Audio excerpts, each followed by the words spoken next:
योग गुरु स्वामी रामदेव हमारे साथ चर्चा के लिए जुड़ गए हैं। स्वामी रामदेव, बहुत स्वागत है आपका टीवी 9 भारतवर्ष में। लेकिन पहले हम जरा वो सुना दें जो कहा है आज एकता दिवस के मौके पर प्रधानमंत्री नरेंद्र मोदी ने केवड़िया में प्रधानमंत्री ने सरदार पटेल की 145वीं जयंती के मौके पर पुलवामा के शहीदों को याद किया और कहा कि पुलवामा हमले को देश कभी नहीं भूलेगा। जब वीर बेटों के लिए पूरा देश दुखी था, कुछ लोग देश के दुख में शामिल नहीं थे, कुछ लोग हमले पर भी राजनीति कर रहे थे। आतंकी हमले में भी स्वार्थ खोजा जा रहा था।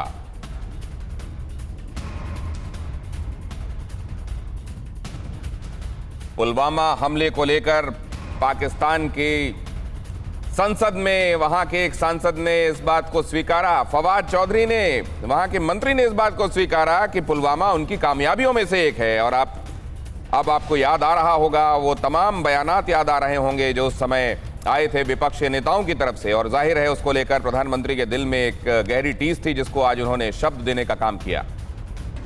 पुलवामा हमले की, उस हमले में हमारे पुलिस बेड़े के हमारे जो वीर साथी शहीद हुए वो अर्धसैनिक बेड़े के ही थे।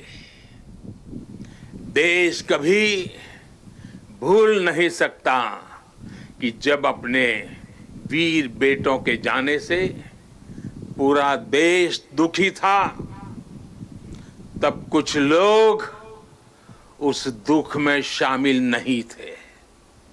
वो पुलवामा हमले में भी अपना राजनीतिक स्वार्थ खोज रहे थे। पुलवामा पर विपक्ष पर पीएम मोदी का यह सबसे कड़ा प्रहार है। उन्होंने कहा कि मैं सारे आरोपों को उस वक्त झेलता रहा, कुछ लोगों की भद्दी बातें सुनता रहा। पड़ोसी ने आखिरकार सत्य स्वीकार किया और उन लोगों के असली चेहरे सामने आ गए। पड़ोसी देश की संसद में सच स्वीकारा गया। देश भूल नहीं सकता कि जब देश पर इतना बड़ा घाव लगा था, तब स्वार्थ और अहंकार से भरी भद्दी राजनीति कितने चरम पर थी। और उस समय उन वीरों की तरफ देखते हुए मैंने विवादों से दूर रह करके सारे आरोपों को झेलता रहा, भद्दी बातों को सुनता रहा।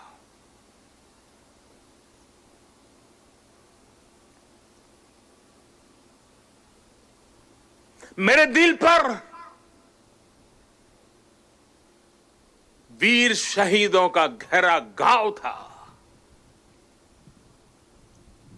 लेकिन पिछले दिनों पड़ोसी देश से जो खबरें आई है, जिस प्रकार वहां की संसद में सत्य स्वीकारा गया है, उसने इन लोगों के असली चेहरों को देश के सामने ला दिया है। असली चेहरे सामने आ गए। आपने सुना प्रधानमंत्री नरेंद्र मोदी निश्चित रूप से कितना गहरा घाव जिसका जिक्र वो कर रहे थे, जिस चीज को आज उन्होंने शब्द दिए हैं, वो निश्चित रूप से उनको रह रह के सालता रहा होगा। और जब आज की सच सामने है, क्या वो लोग जिन्होंने ये बातें कही थी, जिनका जिक्र उन्हें इशारों में किया, क्या वो सामने आएंगे? और क्या उस समय कही गई अपनी बातों की जिम्मेदारी लेते हुए देश से माफी मांगेंगे? बाबा रामदेव हमारे साथ जुड़ गए हैं। बाबा रामदेव, आप इस सबको किस तरीके से देख रहे हैं? आज प्रधानमंत्री नरेंद्र मोदी ने जो बातें कही हैं उसको आपने किस तरीके से देखा, खासतौर से ये बातें जो अभी हमने आपको सुनवाई?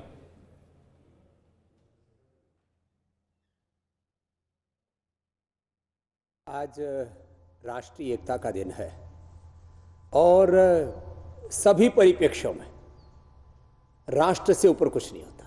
इसलिए मैं तो राष्ट्र धर्म को, राष्ट्र सेवा को, राष्ट्र हित को, राष्ट्र प्रेम को सर्वोपरि मानता हूं। मैं सन्यासी हूं। सन्यास धर्म आध्यात्मिक दृष्टि से मेरे लिए सर्वोपरि है, लेकिन मैं भारत का नागरिक सबसे पहले हूं। उसके बाद में मेरा सन्यास धर्म है, पहले मेरा राष्ट्र धर्म है। और यही बात मोदी जी हमेशा कहते हैं। और जितने भी सियासी लोग हैं जितने भी मजहबी लोग हैं और तमाम सामाजिक ताने बाने में अलग अलग जातियों में, सांस्कृतिक परंपराओं में रचे बसे लोग हैं, सबको इसी सोच के साथ आगे बढ़ना होगा, तभी राष्ट्र की एकता, अखंडता और संप्रभुता अक्षुण्ण रहेगी। आज इन लौह पुरुष को हम याद कर रहे हैं। उन्होंने 565 रियासतों को आखिर एक साथ किस सोच से मिलाया था कि भारत विश्व विजेता बने, भारत के लोगों में आपस में प्रेम बढ़े। और आज हम सब संकल्पित हो इस बात के लिए, चाहे अलग अलग राजनीतिक दल हो, अलग अलग मजहब हो, अलग अलग जातियां हो, मतपंथ हो, संप्रदाय हो, गुरु परंपरा हो, भाषाएं हो, प्रांत हो, उन सब के बीच में जब देश की बात हो तो हमको एक झंडे के तले, एक एजेंडे के तहत, एक होकर के, नेक होकर के हमें देश को सबसे आगे रखना चाहिए। नरेंद्र मोदी जी की जो पीड़ा है वो वाकई सही है। जिस तरह से लोग ओछी बातें करते हैं, घटिया बातें करते हैं, ये देश के लिए शोभा नहीं देता। आखिर हम आने वाली अपनी पीढ़ियों को, छोटे छोटे बच्चों को क्या सिखाना चाहते हैं?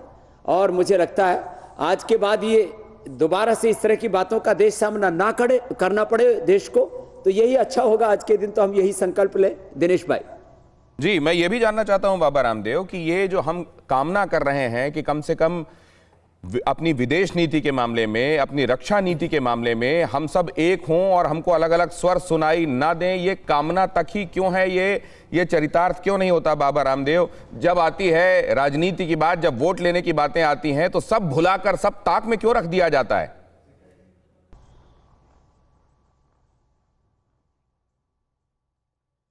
एक तो दिनेश, गौतम मेरे भाई, यहां अभिव्यक्ति की आजादी के नाम पर बर्बादी के नारे लगाए जाते हैं।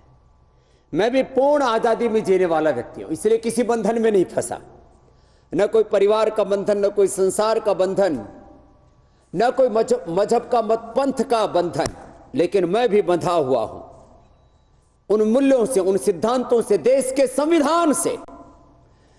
जो लोग अपने तुच्छ स्वार्थों के कारण से ये जो घटिया बातें करते हैं, ओछी बातें करते हैं, बहुत तरस आता है ऐसे लोगों पर। अभी हम देख रहे हैं अलग अलग प्रांतों में भी, अभी हमने उत्तर प्रदेश में देखा, मध्य प्रदेश में देखा, मुंबई में देखा, कुछ छुटपुट घटनाएं हमने हरियाणा से लेकर के और पंजाब से लेकर के पूरे देश में मजहबी कट्टरता के नाम पर लोग इकट्ठे हो जाते हैं और तमाम तरह के जातीय कट्टरता पर इकट्ठे हो जाते हैं।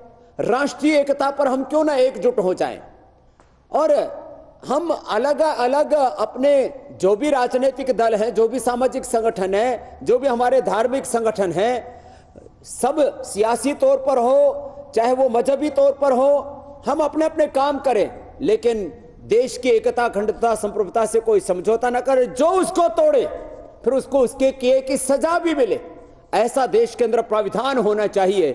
नहीं तो कोई भी देश के तिरंगे को गाली देता है, कोई भी भारत को गाली दे जाता है और फिर वो भारत में यहां का नागरिक रह जाता है। आश्चर्य की बात है। उन लोगों की नागरिकता रद्द होनी चाहिए, उन लोगों को सबक सिखाना चाहिए, उन लोगों को जेल की सलाखों के पीछे डालना चाहिए या उनको देश बदर कर देना चाहिए। देशद्रोह के मुकदमे चलने चाहिए उन लोगों के ऊपर जो देश के साथ गद्दारी करते हैं। देश के साथ खुददारी तो हर एक के भीतर होनी चाहिए और मुझे लगता है कि ऐसा वातावरण देश में बन रहा है और बनेगा कि जो कुछ चंद गिने चुनो जो जयचंद लोग हैं, अब उनके दिन अब अच्छे नहीं रहेंगे इस देश में।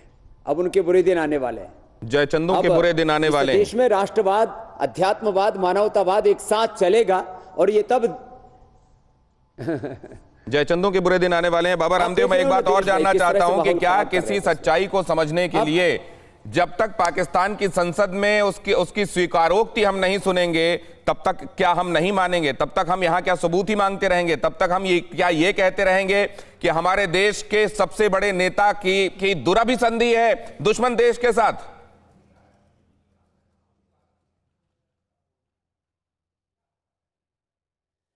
देखो दिनेश भाई, क्या है, आज जो सियासी तौर पर जो विपक्ष है उसके पास में कोई मुद्दा नहीं है। उनको बात करनी चाहिए नहीं कि देश कैसे आगे बढ़ेगा, हेल्थ में, एजुकेशन में, एग्रीकल्चर में, इंडस्ट्री में, प्रोडक्टिविटी में हम चीन का मुकाबला कैसे करें, हम अमेरिका का मुकाबला कैसे करें, हम यूरोप का मुकाबला कैसे करें, और पूरी दुनिया के साथ किस तरह से कदम मिलाते हुए हम समृद्धि के, प्रॉस्पेरिटी के हम शिखर आरोहण कैसे पाएं। मुद्दे ये हैं, इस देश के अंदर कोई बेरोजगार ना हो, कोई गरीब ना हो, कोई भूखा ना सोए। इस देश के अंदर जनसंख्या का नियंत्रण कैसे हो। हर दिन लाखों, 50 लाख से ज़्यादा बच्चे पता नहीं कितने एक दिन में पैदा हो जाते हैं। इतने बच्चों को रोज तो आप नौकरी नहीं दे सकते। इतना जॉब क्रिएशन कैसे होगा इस देश के अंदर। हम जनसंख्या के बारे में सोचें। पॉल्यूशन में 16 लाख से ज्यादा हर साल मौतें हो जाती है, 10 लाख करोड़ से ज्यादा का हर साल नुकसान होता है। इसी तरह से लाखों करोड़ रुपए ड्रग माफिया और तमाम तरह के ये अलग अलग प्रकार के दारू माफिया, शराब माफिया ये लूट लेते हैं। देश में कितने प्रश्न हैं। आंतरिक प्रश्नों के समाधान के लिए हमारी क्या नीति है, कैसे हम देश को आगे बढ़ाएंगे। एक दूसरे के ऊपर ये राजनीतिक रूप से ओछी बातें करना ये शोभा नहीं देता है। मुझे लगता है देश की बात होनी चाहिए, देश कैसे आगे बढ़ेगा इसकी बात होनी चाहिए। ये हैं असली मुद्दे, इन पर बातें ना करके और जो ओछी बातें करते हैं उन लोगों को जरूर, राजनीतिक तौर पर तो लोग उनको हाशिए पर रख ही दिए हैं, सामाजिक तौर पर भी ऐसे लोगों का बहिष्कार होना चाहिए। दिनेश भाई, बाबा रामदेव, एक बात और मैं समझना चाहता हूं, निश्चित रूप से ऐसे लोगों का बहिष्कार होना चाहिए, लेकिन अभी हम देख रहे हैं कि अगर फ्रांस में कोई एक घटनाक्रम हुआ है तो बाकी मुल्कों में जो मजहब के नाम पर सियासत कर रहे हैं, और एक मुल्क तो है ही जो चाहता है कि वो खलीफा बन जाए मजहब के तौर पर, लोगों को अपनी तरफ खींचकर, और पूरी दुनिया में उस मजहब के लोगों का खलीफा बनने का सपना। लेकिन यहाँ हिंदुस्तान में जो आपने बात कही, सबसे ऊपर राष्ट्र होना चाहिए। भारत के प्रधानमंत्री ने एक सॉलिडेरिटी, एक स्टेटमेंट दिया है, उसके बाद हम लोगों के लिए वो बात वहां पर उसी तरीके से स्थापित हो जानी चाहिए, बाकी बातें समाप्त हो जानी चाहिए। लेकिन उसके बावजूद हम क्यों देखते हैं कि कुछ ऐसी बातें देखी जा रही हैं जो जो जो जो नहीं होने चाहिए हमारे मुल्क में। हमारे मुल्क में एकता और अखंडता के लिए खतरा हो सकती हैं।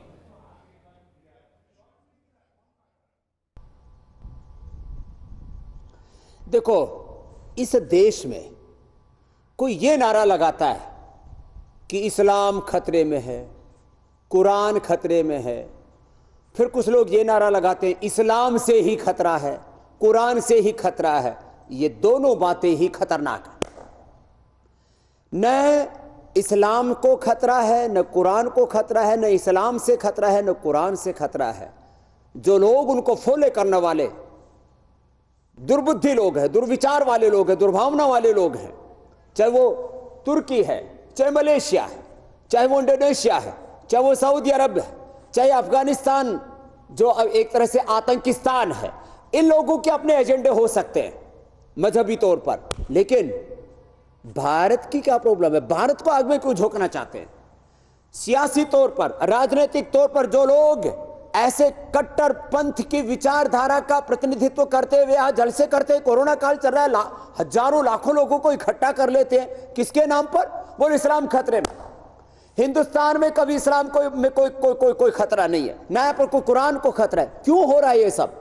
इसलिए हो रहा है जो लोग दिल से, दिमाग से कमजोर है, दिवालियापन है बौद्धिक रूप से जिनके भीतर, और जिन लोगों की इस देश में निष्ठा नहीं है, जिनकी सच्चे अर्थों में इस्लाम में निष्ठा नहीं है, न मोहम्मद साहब में निष्ठा है, न उनके कोई पीर पैगंबर में निष्ठा है, बस उनको तो पोलराइज करके, ध्रुवीकरण करके अपनी राजनीतिक रोटियां सेकनी है, अपनी सत्ता और अपना साम्राज्य कायम रखना है, और वो भी घटिया राजनीति करके, घटिया तौर पर समाज के लोगों को विखंडित करके, बांट करके। आखिर धार्मिक कट्टरता की इजाजत कैसे दी जा सकती है हिंदुस्तान में, और उस तरह के जलसे यहां पर कैसे हो सकते हैं? मैं तो कहता हूं मध्य प्रदेश से लेकर के और महाराष्ट्र से लेकर के उत्तर प्रदेश, पंजाब, जहां जहां ये मजहबी कट्टरता का झंडा लेकर के जो लोग चल रहे हैं, उनके खिलाफ राजद्रोह का मुकदमा होना चाहिए। ये एक सोशल क्राइम, ये एक तरह से धार्मिक अपराध है, सामाजिक अपराध है, राजनीतिक अपराध है। किसी भी तरह से इसको स्वीकार नहीं किया जाना चाहिए। भारत का माहौल खराब करने की किसी को अनुमति नहीं होनी चाहिए। दिनेश भाई, राष्ट्र सर्वोपरि, क्या आपको लगता है कि कहीं पर किसी मजहब में यह भी सिखाया जाता है कि राष्ट्र ऊपर नहीं, उसका कानून ऊपर नहीं, सबसे ऊपर मजहब, और उसका गलत इंटरप्रिटेशन है?